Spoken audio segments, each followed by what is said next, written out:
Hi everyone, welcome back to another video. देखो इस video series में मैं आप लोगों को हर स्टॉक्स के ऊपर उसके फंडामेंटल्स एंड क्या स्टॉक्स का विज़न है, कंपनी क्या करती है, हर चीज़ डिस्कस करने वाला हूँ। इस पूरे सीरीज़ को सपोर्ट करना एंड जितने भी स्टॉक्स आप चाहते हो कि मैं मैक्सिमम यूज़र्स हमें कमेंट करेंगे, जो भी कॉमन होगा मैं उसको ऊपर उसके ऊपर केस स्टडी डालूंगा, राइट। इस पूरे सीरीज़ में मैं हर स्टॉक एक एक स्टॉक के ऊपर केस स्टडी बनाने वाला हूँ, सो दैट इन्वेस्टर्स एंड जो बिगिनर्स है उनको पता चले कि आप किस कंपनी में इन्वेस्टेड हो, क्या उसमें रुकना चाहिए नहीं रुकना चाहिए। तो आज अपन एक कंपनी में लेके आया हूँ जिसमें मेरा दो तीन फ्रेंड भी इन्वेस्टेड है। उन्होंने बताया कि यार इसके ऊपर एक केस स्टडी बनाओ। Sale which is sale. सबसे पहले आप सेल पे ना जाने से पहले एक चीज़ बता देता हूँ। एक वेबसाइट है screener.in। इस पे जाके आपको सेल टाइप करना है, SAIL। जो भी कंपनी को अगर फॉर एग्जांपल आपको फाइनेंशियल्स, उसका चार्ट, हर चीज़ अपन केस स्टडी में देखेंगे कि कंपनी करती क्या है, कंपनी का क्या मार्केट प्राइस चल रहा है, कंपनी क्या प्रोडक्ट बनाती है, क्या सर्विस देती है, और कंपनी क्या प्रॉफिट में है, कंपनी के पास रिजर्व क्या है, बोरोइंग्स क्या है, फाइनेंशियल्स भी देखेंगे। एंड ये बहुत ही बढ़िया सीरीज़ है। सो मेक श्योर सपोर्ट करना इस चैनल को, एंड नए हो चैनल को जरूर सब्सक्राइब कर दो एंड शेयर करना अपने फ्रेंड्स के साथ। जिस भी टॉपिक पे, जिस भी स्टॉक्स के ऊपर आपको चाहिए केस स्टडी, मुझे कमेंट में बताओ, मैं उसके ऊपर वीडियो बनाऊंगा। तो देखो आज मैं बना रहा हूँ वीडियो सेल के ऊपर, which is steel authority of India, which comes in PSU sector. And इसके अंदर अगर आप देखो तो अभी मार्केट कैप है 36,000 crore, which is almost large cap है ये कंपनी। अब सबसे पहले आपको यहाँ पे दिख रहा होगा ना, सेल में screener.in पे जाके सेल टाइप करोगे तो इसका वेबसाइट है, वेबसाइट ओपन कर लेना। वेबसाइट मैं इसलिए बता रहा हूँ क्योंकि पूरा केस स्टडी करेंगे अपन, कम से कम समय में कोशिश करेंगे 5 मिनट में इसका केस स्टडी करने का। सेल का क्या प्रोडक्ट है पहले वो देख लो। अच्छा, सेल क्या क्या चीज़ें बनाती है, wide range of steel products. Steel authority of India, नाम से ही समझ में आ रहा होगा आपका प्रोडक्ट क्या है। तो इस तरीके से आप किसी भी कंपनी को देखने के लिए उसका प्रोडक्ट एंड सर्विस जरूर देखो। फर्स्ट स्टेप देख, यहाँ पे आप दिख गया आपको कि किस किस सेक्टर्स में है, किस किस आई मीन प्रोडक्ट्स में है, सर्विसेज क्या क्या देती है। आपको ईजिली यहाँ पे दिख जाएगा उसके वेबसाइट पे, ठीक है। फर्स्ट स्टेप याद रखना, ठीक है। आपको समझ में आ गया कि कंपनी क्या करती है, कंपनी कब लॉन्च हुआ, ये सब किस किस एरियाज़ में इसका ब्रांच है, किस किस एरियाज़ में इसका प्रोडक्ट है ऑलरेडी इंडिया में या वर्ल्ड वाइड। तो अब सारी चीज़ें इसके वेबसाइट पे आपको मिल जाएगा, राइट। मेन पेज पे ही कंपनी के वेबसाइट पे, राइट। प्रोडक्ट्स पे दिख जाएगा आपको कितना सारा प्रोडक्ट्स है। तो फर्स्ट स्टेप आपका ये है कि कोई भी स्टॉक्स का आपका केस स्टडी देखना है तो जाके screener.in पे लिखना है एंड उसका वेबसाइट ओपन कर लेना है। सेकेंड स्टेप में डायरेक्ट आपको फाइनेंशियल्स पे आ जाना है, इसके प्रॉफिट एंड लॉस स्टेटमेंट में देखना है कि कंपनी क्वार्टरली रिजल्ट है कि हर क्वार्टर में प्रॉफिटेबल है कि नहीं।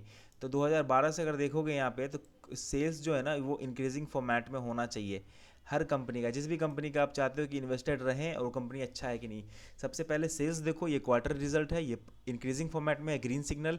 नेट प्रॉफिट है यहाँ पे बीच में डगमगाया था, minus minus, and then finally लेकिन नेट प्रॉफिट यहाँ पे डिक्रीज हुआ है इस कंपनी का 2012 से लेके।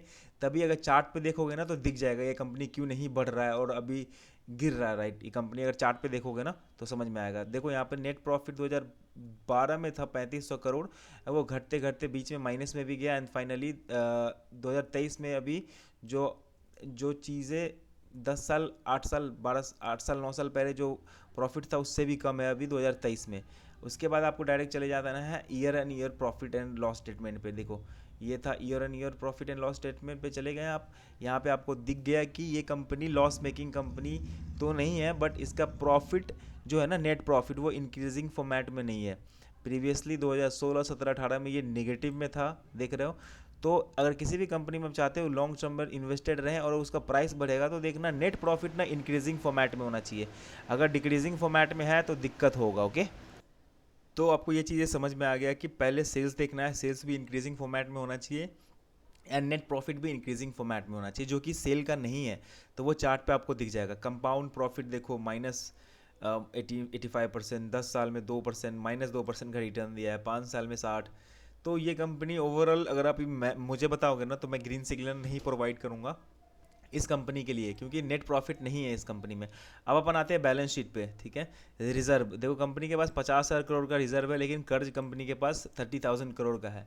फिर भी कर्ज ज़्यादा है according to the reserve. Still reserve easily आप कर्ज को सधा सकते हो, यहाँ पे बोरिंग सधा सकते हैं ये सेल, बट कर्ज ज़्यादा है थोड़ा सा रिजर्व के अकॉर्डिंग। रिजर्व 2 गुना 3 गुना हो तो बढ़िया ये कंपनी माना जाता है।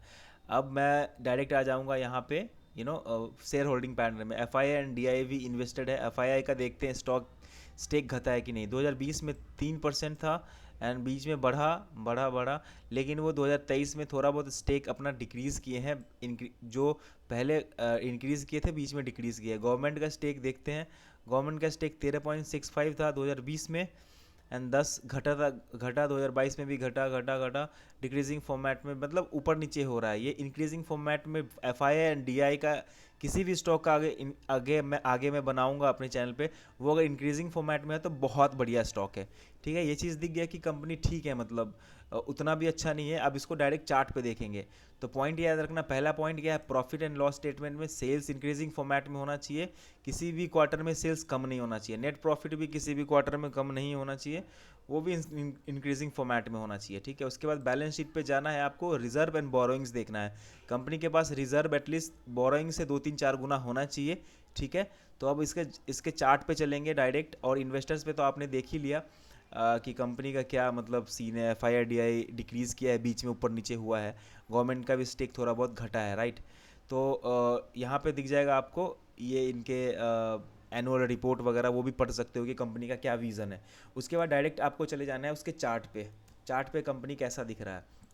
डायरेक्ट चार्ट पे जाओ, चार्ट पे खोलो आप डायरेक्ट वीकली टाइम फ्रेम में दिखेगा चार्ट पे कि मार्केट में ना एक गंदा यहाँ से डाउन ट्रेंड स्टार्ट हुआ था 2000 लाइक लेट मी सी 151 का ये हाई लगाया था ये कंपनी 2021 में। उससे पहले कंपनी अगर बैक चलोगे मंथली चार्ट पे भी चलोगे तो दिखेगा कि कंपनी का क्या दिक्कत रहा है। मार्केट स्टार्ट हुआ 6 रुपये से 1999 में बढ़ के ये चला गया 300 के करीब गया। उसके बाद ये कंपनी डाउन ट्रेंड में है एंड मतलब दिख रहा है आपको कि कंपनी एक इंक्रीजिंग फॉर्मेट में नहीं है। इसका चार्ट कोई भी अच्छा कंपनी आप देखोगे ना तो चार्ट ये हायर है इस फॉर्मेट में ऊपर ही जाएगा। अच्छे कंपनी का जिसका सेल्स प्रॉफिट इंक्रीजिंग फॉर्मेट में होगा वो चार्ट पे दिखता है। तो सेल्स का दिख रहा है आपको कि मतलब उतना एट्रैक्टिव चार्ट नहीं है, डिक्रीजिंग फॉर्मेट में है। मतलब जिगजैग बहुत ज़्यादा है, कंसोलिडेशन बहुत ज़्यादा है, बढ़िया नहीं कर रहा है क्योंकि वो बैलेंस शीट भी अपन देख लिए। अब अपन वन डे पे आते हैं। वीकली टाइम फ्रेम पे दिख गया कि ये रेसिस्टेंस था, वहाँ से फॉल करना स्टार्ट हुआ। अब कहाँ तक फॉल कर सकता है, तो ये लेवल है वन डे पे और ये प्रीवियसली डाउन ट्रेंड में था छोटे टाइम फ्रेम पे। Let me show you, this was in down trend. इसका ब्रेकआउट हुआ था इस जगह पे, उसके बाद ये कोशिश किया ऊपर जाने का बट स्टिल नहीं जा पाया। अब अपन डेली टाइम फ्रेम पे शिफ्ट करेंगे। देखो डेली टाइम फ्रेम पे आपको दिख रहा होगा कि ऊपर का एक रेसिस्टेंस था सेल का, जो कि इसको तोड़ के फिर से यहाँ पे ट्रैप हुए होंगे जितने भी बायर्स होंगे और ये फॉल कर गया। मतलब कंपनी का तो बैलेंस शीट भी देख लिए भाई कि कंपनी उतना अच्छा नहीं कर रहा। भले ही ये स्टील सेक्टर में गवर्नमेंट कंपनी हो, गवर्नमेंट का भी स्टेक घटा है तो, बट ये कंपनी का profit and loss statement balance sheet सारे चार्ट पे आपको दिखता है। चार्ट पे भी कंप्रोमाइज़ नहीं होता है मार्केट। अगर अच्छा होता ये कंपनी तो वो इंक्रीजिंग फॉर्मेट में 2 साल 2.5 साल में इन्वेस्टर को पैसा देता, राइट। मैं ये नहीं कर रहा हूँ आपको बाय करो सेल करो निकल जाओ, आपकी मर्जी है। अगर आप यहाँ पर ट्रैप हुए होगे तो आपका छोटा स्टॉप लॉस होना चाहिए 91 पे। एंड फाइनली स्टॉक नीचे आते हुए दिख रहा है आपको। फर्दर कहाँ कहाँ सपोर्ट है वो डिस्कस करेंगे।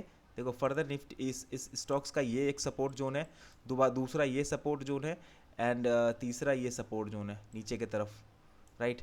एंड फर्दर यहाँ से भी कोई बाउंस मिलता है तो आप एक्यूमुलेट कर सकते हो, छोटे मोटे क्वांटिटी परचेज कर सकते हो इस लेवल पे 80-85 लेवल पे, सो दैट 1996 पे आप निकल जाओ। तो ये रहा आज केस स्टडी सेल का।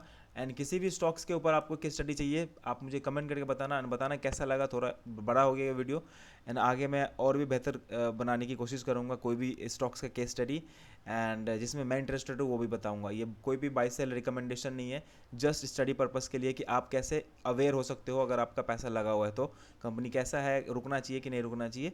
तो that's all for today guys. मैं मिलता हूँ आपसे नेक्स्ट वीडियो में एंड मेक श्योर आप सब्सक्राइब कर लेना अगर आप नए हो मेरे चैनल पे।